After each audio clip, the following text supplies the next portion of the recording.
This is NDTV, and you're watching NDTV 24/7.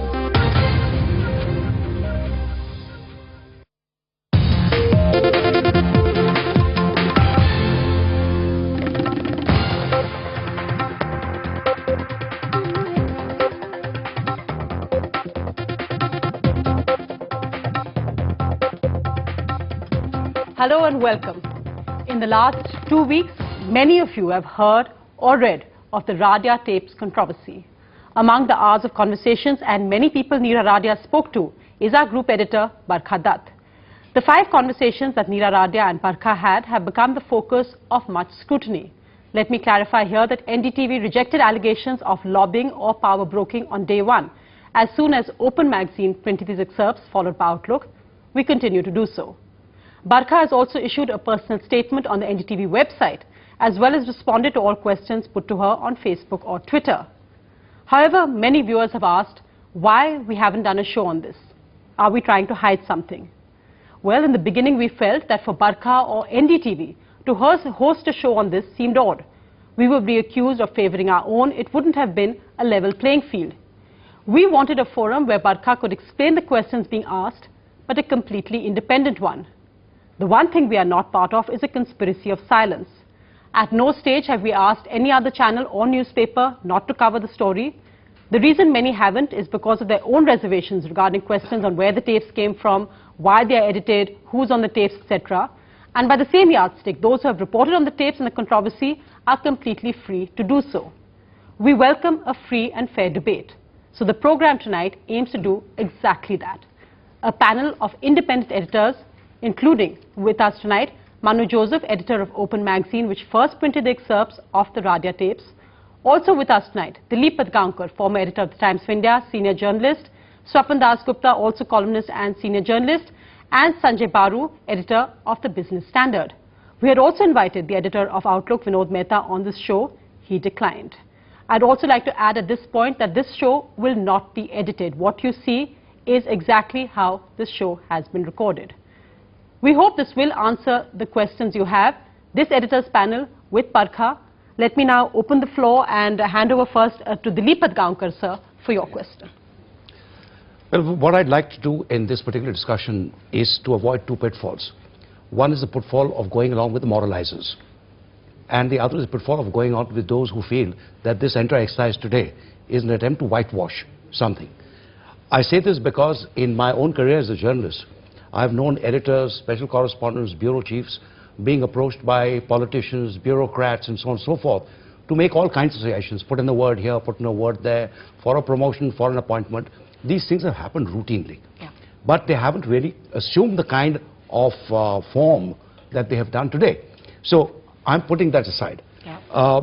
But the whitewashers, again, are those who say nothing wrong has been done, there's been no conspiracy, etc., etc. So let me come to the first point, because at least 2 key issues need to be today discussed threadbare. My first question is, when does journalistic curiosity or probing turn into a go-between job, even if that go-between job may not be for real?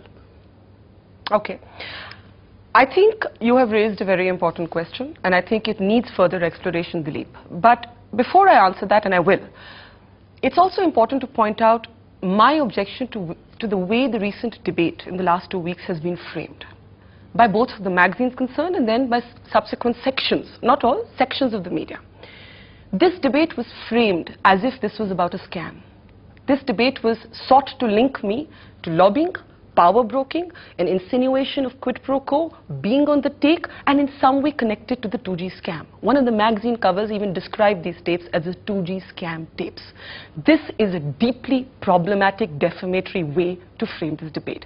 Had this magazine, or either of these magazines, Manu's here, decided to do a larger, wider debate on the state of Indian journalism, and brought up these conversations in that context, looked at the nuances of what the relationship should be between a journalist and her source, I would have certainly been up for a very honest debate, even to look at the possibility, as I'm going to talk subsequently in the program, of an inadvertent error of judgment.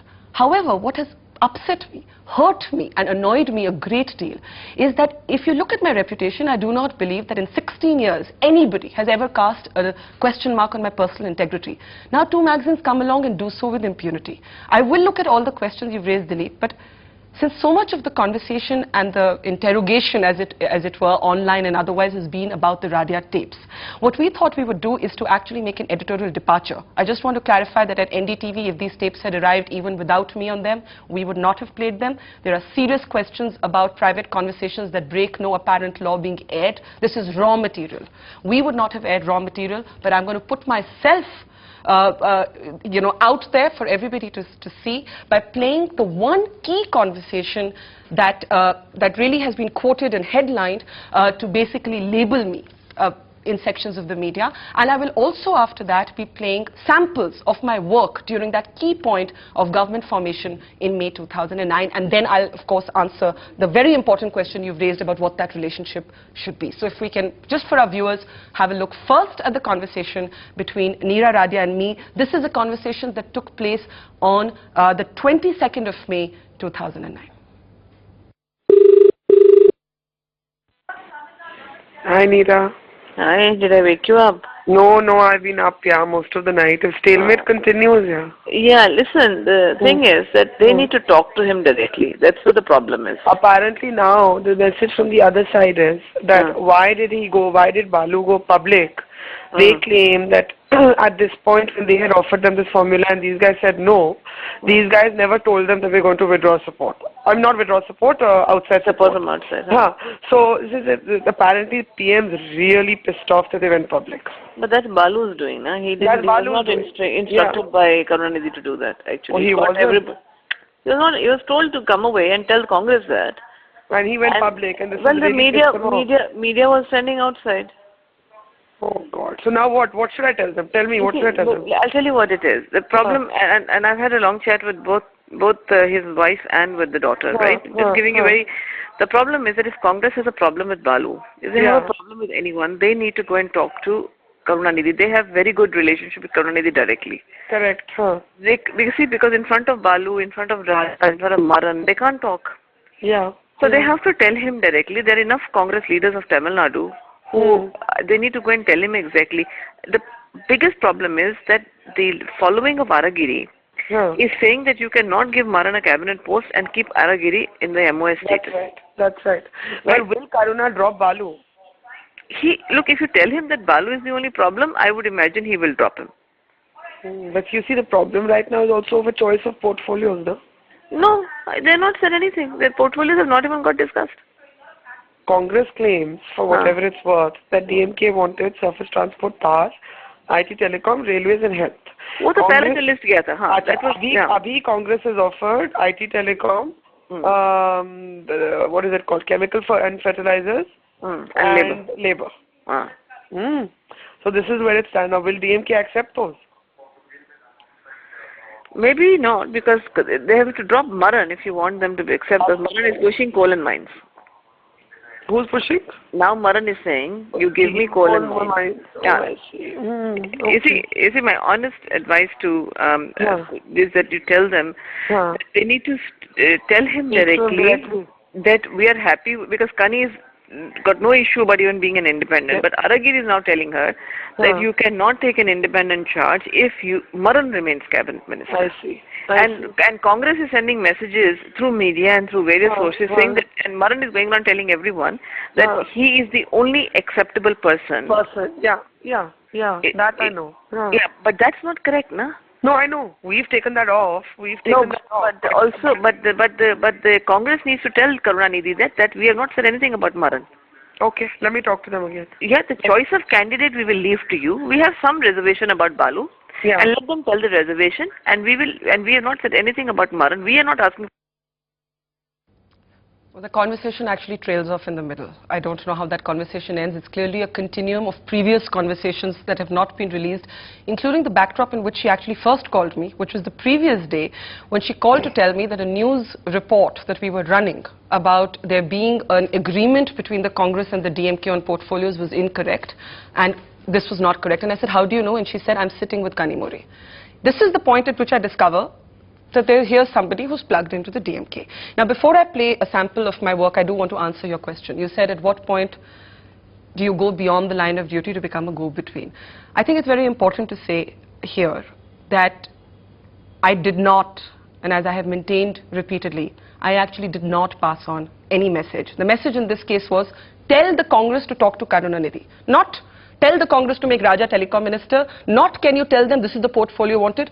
Tell the Congress there's too much confusion. Balu's talking here, Maran's talking here, so-and-so's talking here. Tell them to talk to Karunanidhi. She was giving me useful information. When I look back with hindsight, with everything that one knows about her, I feel that I made an error of judgment. But I feel that that is the most that I can be accused of in this, because I actually did not pass on any message. And what bothers me in this case, Dilip, is that this was raw material. Did anybody ring up Ghulam Nabi Azad, who's referred to later in the transcripts, and check with him whether I'd called him? He's the person she's repeatedly saying, tell him to call Karunanidhi. I haven't seen any evidence of anyone even checking this. Why would she ask you to act like her courier? I think it is not unusual for the trading of information per se to take place in the pursuit of a news story. Often we use information to get more information. I don't personally find this, although I'm saying having learned a lesson from this, I would be very careful with who I shared that information with going forward, and that is certainly a learning for me from this. But per se, if you were to ask me as an editor, is it wrong to tell the DMK what the Congress is saying and to tell the Congress what the DMK is saying? I don't think it's always wrong. I think it depends on the content. Had I been asked to pass a message to intercede on behalf of a minister or a portfolio? Absolutely not. But suppose I say to X person in the Congress, listen, I'm getting a sense from the DMK that this proposal that you've put on is not going to work for them. What do you think? Would you be willing to look at this differently? Because this is what I'm picking up on the other side. I think we've got to look at this in a little more of a complex way. Can I come in here at this stage? Sure. Because I think on this specific issue, if you don't mind, just a couple of clarifications. Yes. Because one, you say you have not spoken to anyone, but there is a conversation subsequently where Neera Radia says, will they speak to her? And you say, yeah, and she says, who, Ghulam? Yes. And you say, yes, Ghulam. Yes. So on what basis were you making that statement? Second, you also say that Ahmed Patel says this is rubbish when she tells you. So which means you've had a conversation both with Ghulam Nabi Azad and with Ahmed Patel. So I'm not very clear when you say you did not speak to anyone. This suggests that you actually did speak to them. My second question is... Can I answer that first? Okay. Okay. I was certainly speaking to a number of people in the Congress, and in this particular case, on the DMK side, we had other reporters speaking to Dayanidhi Maran, T.R. Balu. There was a number of us talking to different people, whoever we could get ins with. Basically, it was as simple as that. I may not know T.R. Balu very well, but I had a colleague, in fact, who was chasing him and Dayanidhi Maran in Delhi. The reference to a certain Congress leader saying this is rubbish relates to information, not to message carrying. I think we have to separate those strands. She's saying to me, this is what I'm hearing from the Congress. I'm saying no. There was a tussle over, the Congress was angry because the DMK had refused to come for the swearing in, because the DMK had gone public criticizing my suggestion the government. Is that Azad I did not speak to. No, but this says yes, Ghulam, and you say, yeah, Ghulam. So on what basis are you saying that Ghulam said this? I basically am fibbing to her because she's made about 5 phone calls to me to say, have you told them to speak to her? Have you told them to speak to her? No, and I say, yeah, I've spoken. Barkha, that brings me to my second question. Manu, can I just... that Radia makes. Manu, we'll let Sanjay Balu finish, then I'll come to you right after that. And also, I just wanted to play my work also from that day. But just one more clarification, because you have said in your clarification, which has been published, that you are stringing along, and just now you also repeated that claim.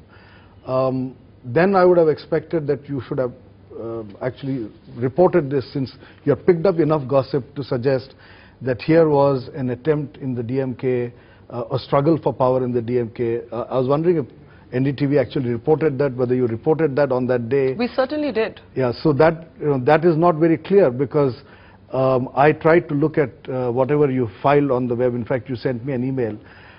You appeared on television on 22nd of May, and then you appeared on the 24th of May. Also on the 21st, the night before, where the conversations are not there. But this conversation is on 22nd. But that's because they've been selectively leaked and those previous conversations are not there. No, but this conversation is on 22nd, and what is coming out of this is this whole fight within the DMK. That's right. And in your programs, which at least you have emailed me, none of this is there. So I was wondering if there's something which you have not shown, which you might want to. Should we look at some of the We can look at here? it, but I just want to say before that I think, again, one of the problems for me in the way this debate has been constructed in the media is the clubbing together of so many different things.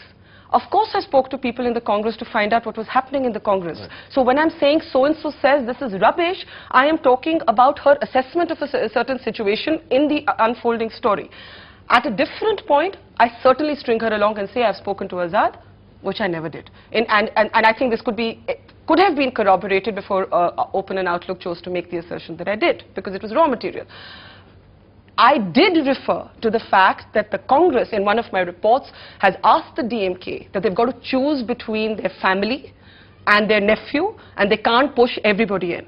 So I did refer very clearly to the fact that there was this ongoing turmoil within the DMK, and ironically, and you will find that there's very little references to Radia actually in her conversations with me as they've been published. Ironically, I go on air about twice to say the Prime Minister is not keen to have either Raja or Balu. So in my coverage, and we have maintained that throughout, please judge us by our coverage. Please look to our coverage to see where this was found to influence our coverage. I mentioned at least twice that there is this stalemate because the DMK is pushing very hard. It wants all of its people. Barkha, let's look at the tapes. Let's have a look at those tapes. Barkha, now just if you could begin by taking us through the chronology of the crisis, even as we get information that there will be more negotiations between the DMK and the Congress through the night. But what was the genesis of this crisis? That's right, Vasu. According to Congress sources, the trouble basically began over two things. One, the number of portfolios that the DMK wanted, and two, the kind of portfolios that the DMK wanted. According to Congress sources, the DMK wanted 5 key ministries, including railways, IT and telecom, power, surface transport and health. Now remember, railways has been virtually promised to Mamata Banerjee, and many of these other portfolios are portfolios that the Congress is keen to retain for itself.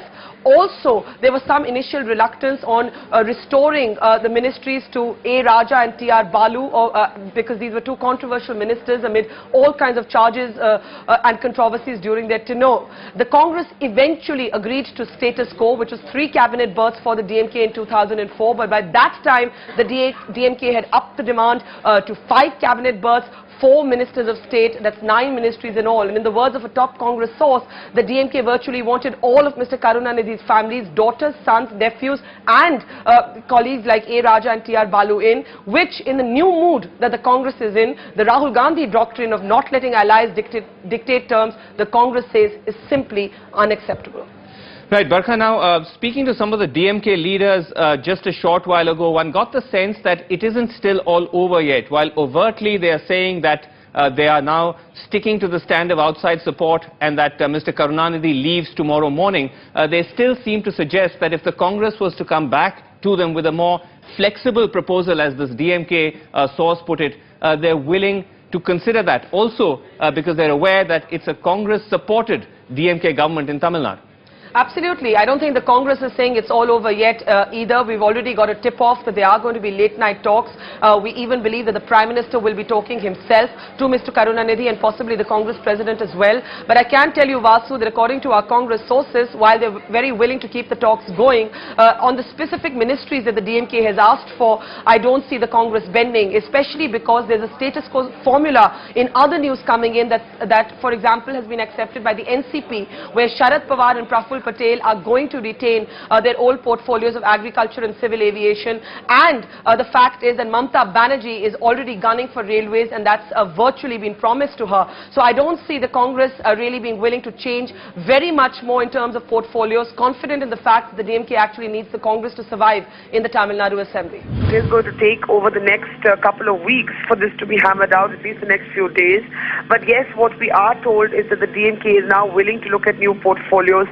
It's conceding, DMK is conceding that the initial list it sent was probably impractical. Remember that initial list had portfolios like railways and health, in addition to surface transport and power on that list. Now what we are hearing from sources on both sides is basically that for now the Prime Minister will keep those portfolios with himself. He will not allocate them till this matter is resolved between both sides, Vishnu. And the Congress at this point, according to our sources, is willing to offer chemical and fertilizers, labor and information technology and telecom to the DMK, but the Congress is firm on the fact that it is not willing to give more than 3 cabinet berths, and that DMK chief, Mr. Karunanidhi, will have to drop one of the contenders, either of his family or the 2 controversial ministers, Mr. T.R. Balu and Mr. A. Raja, who Mr. Karunanidhi has wanted to re-induct. The Prime Minister, we are told, has not been keen to bring back these 2 ministers whose performance he was not pleased with during the last tenure of the UPA. There is also one other interesting twist, Vishnu, which is that DMK sources say that Congress has been pushing hard, expressing a clear preference for Dayanidhi Maran, and this has displeased several sections of the DMK who say that the Congress is nobody to express a personal preference. So it's all a bit of a mess right now. In fact, there are also some unconfirmed reports that we may not see a large-scale swearing-in ceremony taking place later this evening. Remember, the Prime Minister, so entangled with the DMK controversy, did not even have time to call several of his other allies. We had Omar Abdullah telling NDTV that Farooq Abdullah had not even received a call, so he was set sail, as it were, for South Africa. After that report on NDTV, the Prime Minister called Farooq Abdullah, explaining that he had been totally consumed with this DMK entanglement. So there are even reports coming in now that while initial reports said that 60 plus ministers are going to be sworn in this evening, that number could be considerably smaller because the Congress has A, been so preoccupied with this DMK issue, and B, we are still waiting for final clarity on who the contender for the post of Foreign Minister will be. Manu, I think go ahead with your question. We've heard that coverage. There is something that you did not report here, and that is the very basis of this question, which is central to what the Open magazine has been trying to ask you.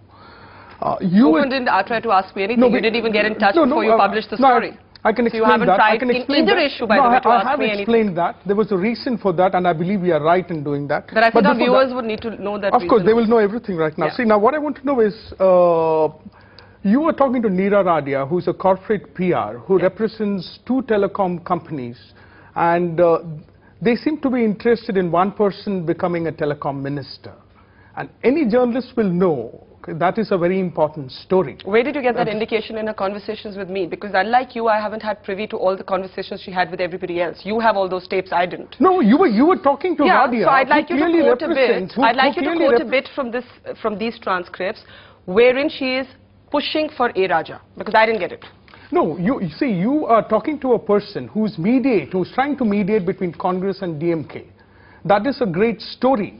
Why didn't you report that story, is what I'm asking. A corporate PR is mediating between Congress and DMK. She's very interested in someone becoming the telecom minister. Okay.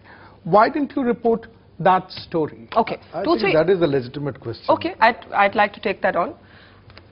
First by saying, and I haven't heard any of you talk about this, that there seems to be a constant shifting of goalposts. We have suddenly shifted the goalpost from corruption, lobbying, and all these generalizations that are bandied about, including by your magazine. These are interpretations. These are your interpretations. Not at all. One of the magazines had a cover saying the 2G scams, the people who ganged up to make A. Raja Outlook's editorial position, and Outlook is not here to defend themselves. So let's just focus on I will answer your question, but I think I'm allowed to also have a point of view. It's your office. Yeah. I think that's completely unfair, and you do journalism where you don't contact the person you report on. We've at least brought you in. We gave you more of a courtesy than you gave us. I think let's not Manu, Barkha, let's not make this. Let me try and answer my question. Why don't you let me answer your question?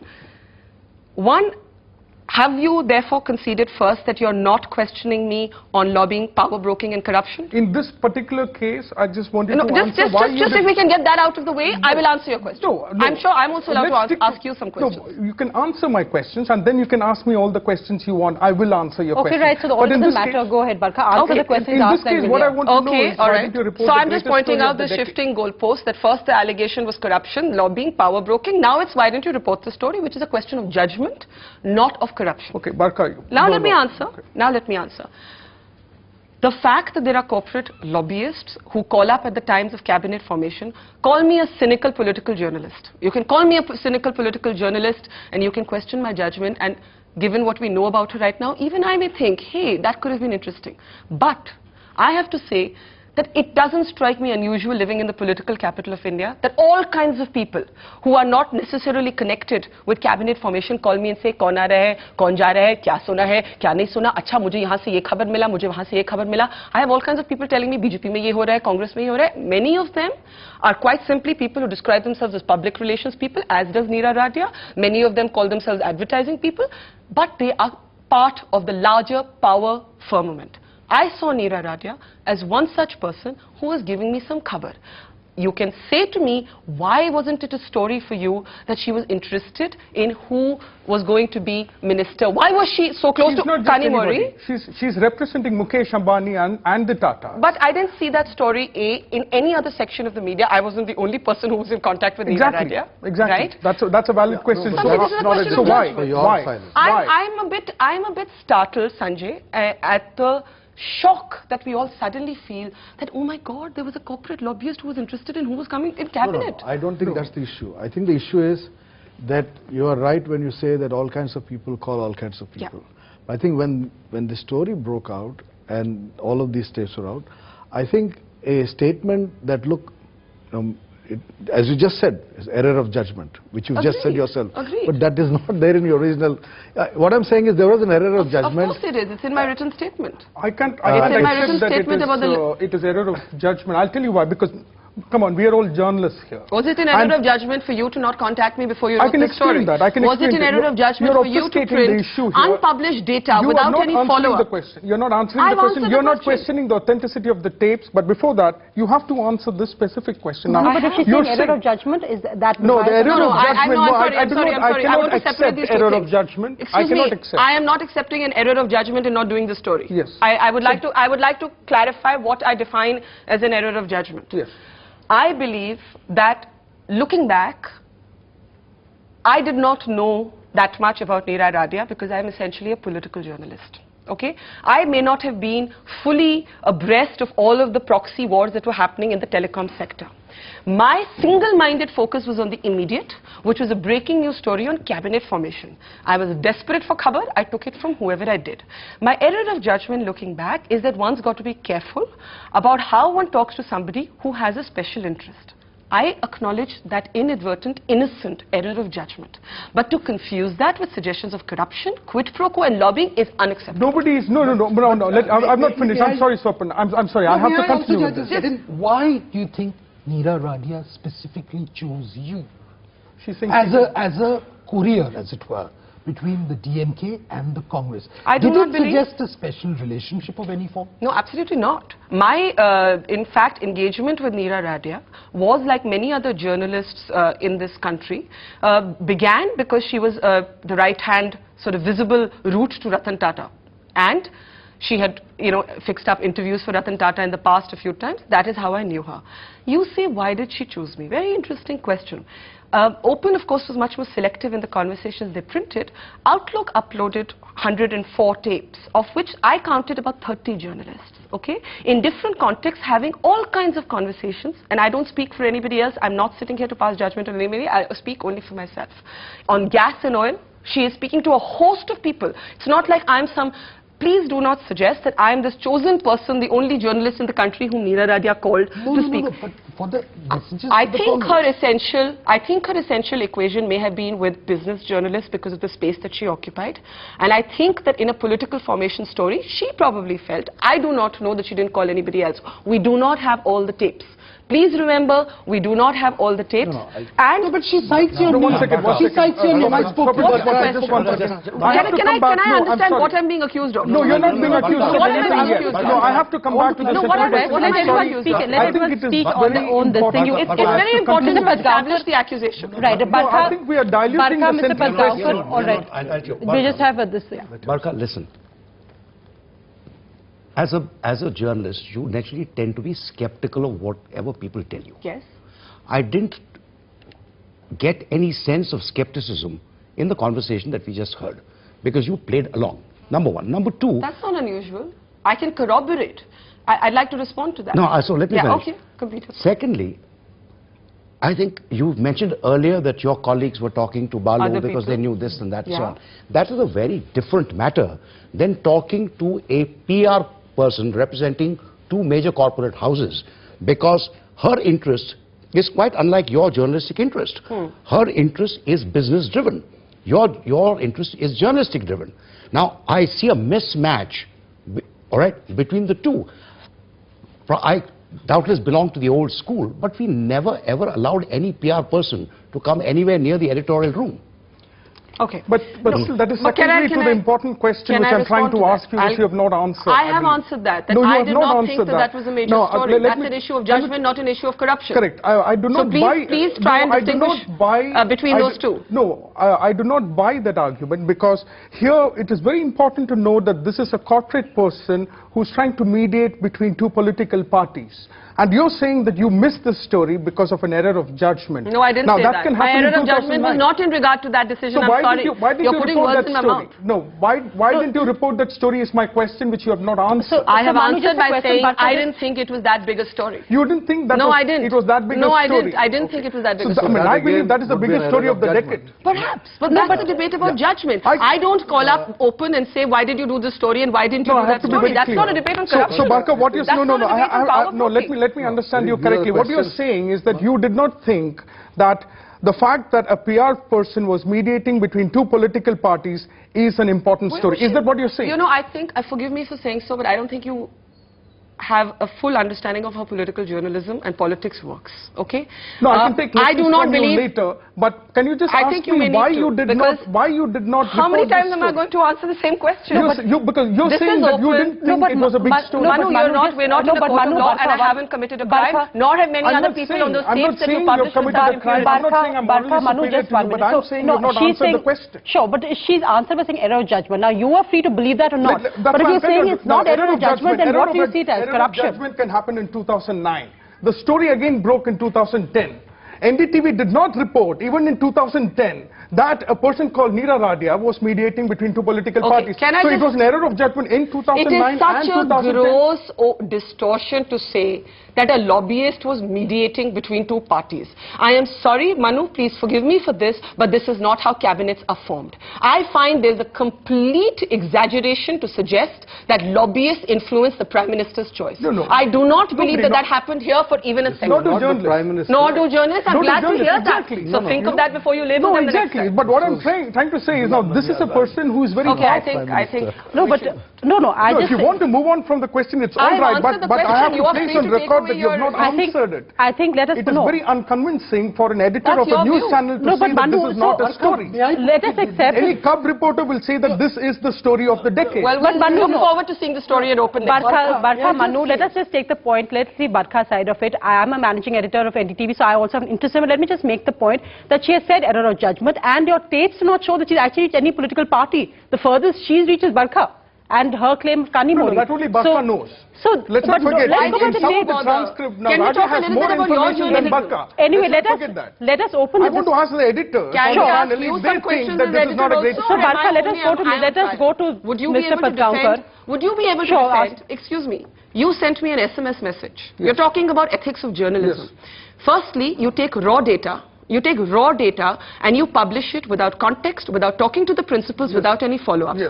When I write you an SMS saying this sounds like a smear campaign, you send me an SMS back saying there's nothing remarkable in your conversations, you will not be embarrassed, and then you go further to say, I am personally unhappy that the word go-between was used for you in this trap. You are an editor, you're questioning my judgment. As I should. You publish my private conversations. How do you defend? How do you defend the ethics that you follow in this story? I can answer all your questions, and I promise I'll answer all these questions.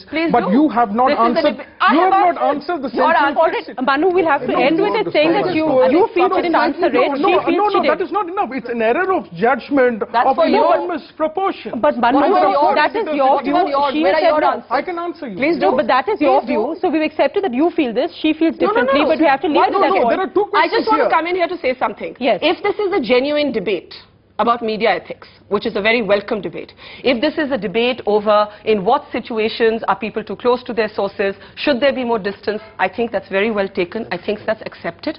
I think I've acknowledged that. I've put that on the table. But if this is a debate about media ethics, the ethics debate must expand to look at the style of journalism that has been employed by both of these magazines, that have taken raw material without context, without verification, without corroboration, and used it to smear personal reputation. No, that was not I think, Manu, we have to let this to other editors as well. You know, Barkha, I get a lot of calls from people who say, can you pass this message on to the BJP, etc., to this leader? Because in the public perception, I am seen to be someone very close to the BJP. Yeah.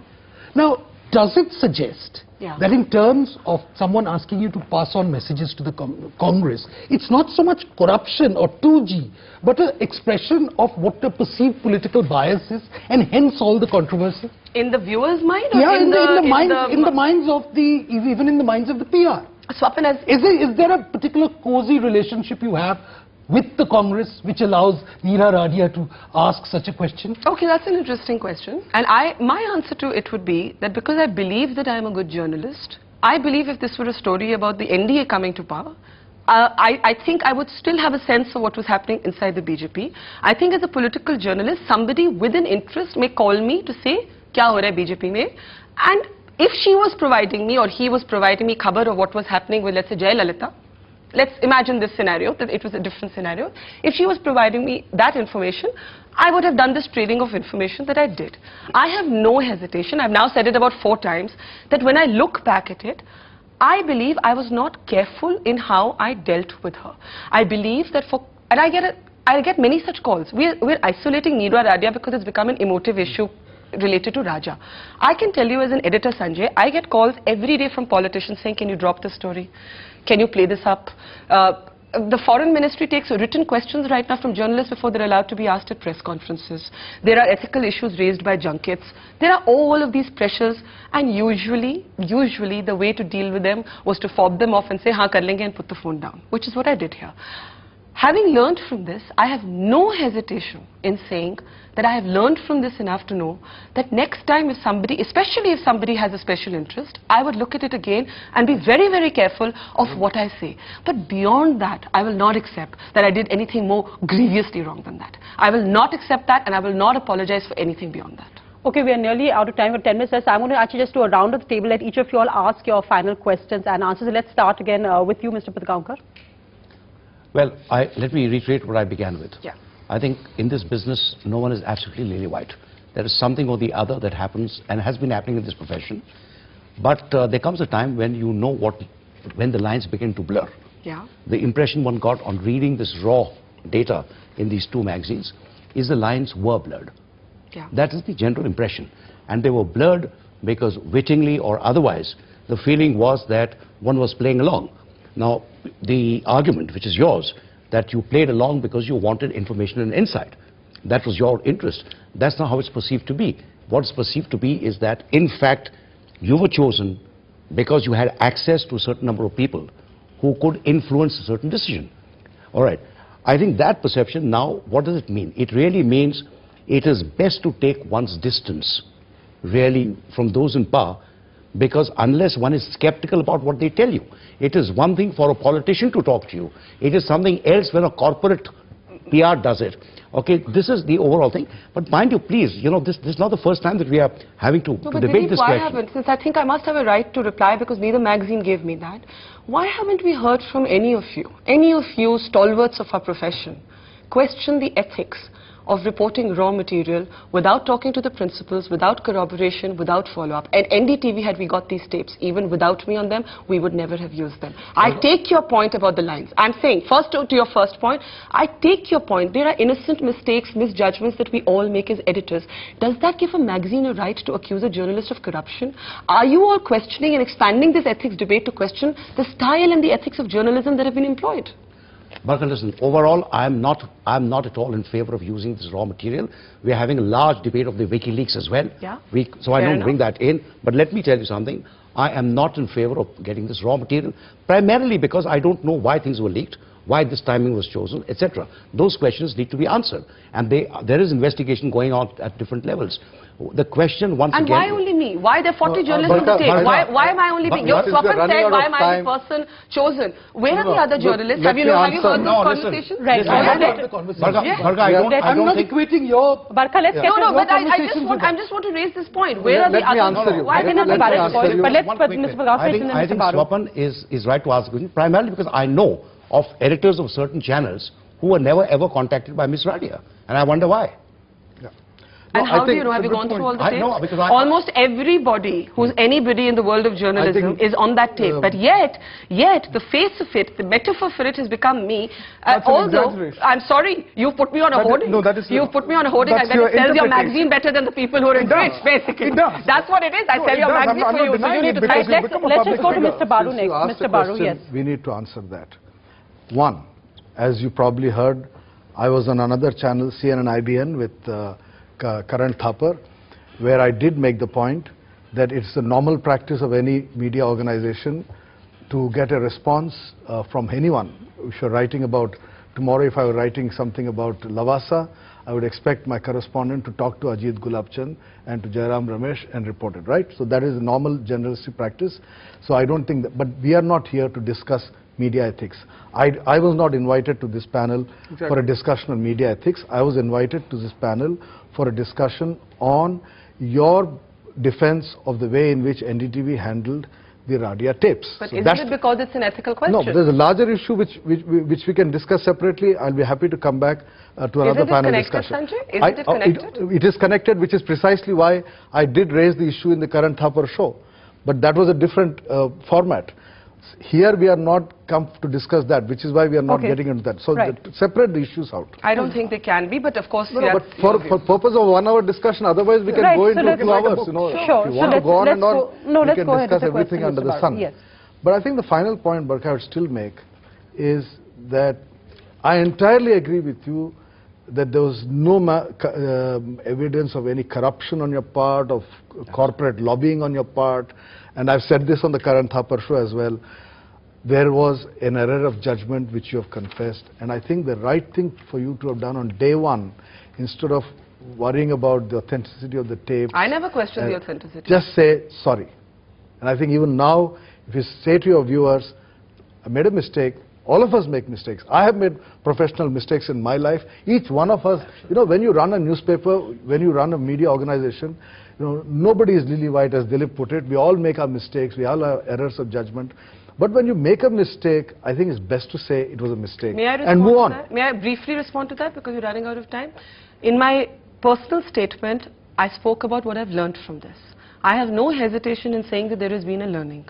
The learning has been that I actually believe that there was perhaps a level of gullibility or misjudgment, and I will be very careful the next time. So I completely take responsibility for that. But Sanjay, while you think it's separate to feel angry about somebody who smears your reputation and questions your integrity, I don't. So the initial response you saw from me was outrage because my integrity was questioned, and I think those are two separate things, and we must make those distinctions. Right, Manu? I think you're right to be outraged, and here I'm not saying that I'm morally superior to you, but I think it is very important for you and for your reputation to further answer the question which I tried to raise, which I'm honestly not happy with the answer. In 2009, you say you made a journalistic error of judgment, and you didn't see the big story, which was a PR woman mediating between two political parties. Again in 2010, you didn't see the story. Is that what you're saying? No, that's not what I'm saying. So in 2010, say 3 months ago, why didn't you report this story? Why don't you let me answer? Okay. I'm actually questioning. I'm saying we can debate our judgments of what stories our papers choose to do or our organizations choose to do till the cows come home. I can say to you, why didn't you do X? I can say to Business Standard, why don't you report Lavasa in a certain way? I can question Indian Express. You're obfuscating the issue. I am not obfuscating. I think you should let me answer. We have only 1 minute time. So I will answer within the 1 minute. Manu, if you do not interrupt, Manu. I think the point is for everybody the questions can be asked how you want, and she can answer how she wants. I mean, I don't direct your questions. I do not think you should direct my answers. There's a person with a board which says time is up. Well, time is running out, so let me answer that. Let's just finish it. If I would not do a cover story on how business standard chooses to cover Lavasa. You can question my judgment, but do not make it about corruption. I do not share your assessment. I do not share your assessment with how this is the biggest scandal of our times. I would like sorry, to say on national TV that Open Magazine does not believe that you are corrupt. But you have not answered the question. Why you did not... Barkha, I just want to say... Stop and just one minute. I think because Manu and Barkha, I think the emotions are running high. Let me just ask one question on behalf of NDTV, which springs to my mind as a journalist. I mean, just asking. In the same way that we're saying that Barkha made an error of judgment, just to ask these tapes. These tapes could also be part of a corporate war. Yes. Many have questioned the sources. Many have asked, why hasn't those questions been made? Yes. As an editor of a magazine, yes, why isn't that story being reported? How have these tapes been leaked? One part of journalism is always a consequence of someone else's motive. Thank you very much. No, it is. Thank you very much. No, you have to, just because why is right the person talking to you? Okay. You know, as a reporter, you call a person and sometimes you wonder why does this person want to speak? Have you asked the larger question No, this is journalism. No. Are you asking what is my motive in being here? Yes, I want to represent the open mind. There's always a motive in journalism, so that is no big deal. Okay, but as long as you know the authenticity of the recordings. Now, if these tapes are not authentic, I'll quit today. But Manu, didn't Barkha do exactly that? As long as she's convinced of the authenticity of information, she didn't question the source. That's exactly what you did. No, the source was the story. That is my point. When the source is the greatest story, but your judgment. But we don't abdicate over other people's editorial choices. We can have a poll among journalists and anybody. Okay, well, then the journalist should have done the story. Barkha, Manu, let's leave it at that. All right. I want to ask a very short question. Right, Swapan, last question from you. Yes. You know, your name and whatever your conversation has been tagged onto a larger context, which is the conversations of other journalists. Yes. Now, two key things amongst them was the notion of the pre-scripted interview. Yes. There was another one which talked about fixing of the Supreme Court judges. Yes. Now, it was in that context which I think you got sort of dragged into that. As a personally, what do you have to say to the type of approaches which the journalists are making to the PR people, and as a group editor of NDTV, where do you stand on these questions? Okay. Firstly, the third instance that you referred to never found its way into open, and there are all kinds of conspiracy theories for why that happened, but be that as it may. I find it very unfair that I've been clubbed with other journalists on the tape. I find it very unfair that there are so many people whose conversations have been uploaded on our Outlook website, very, very senior editors.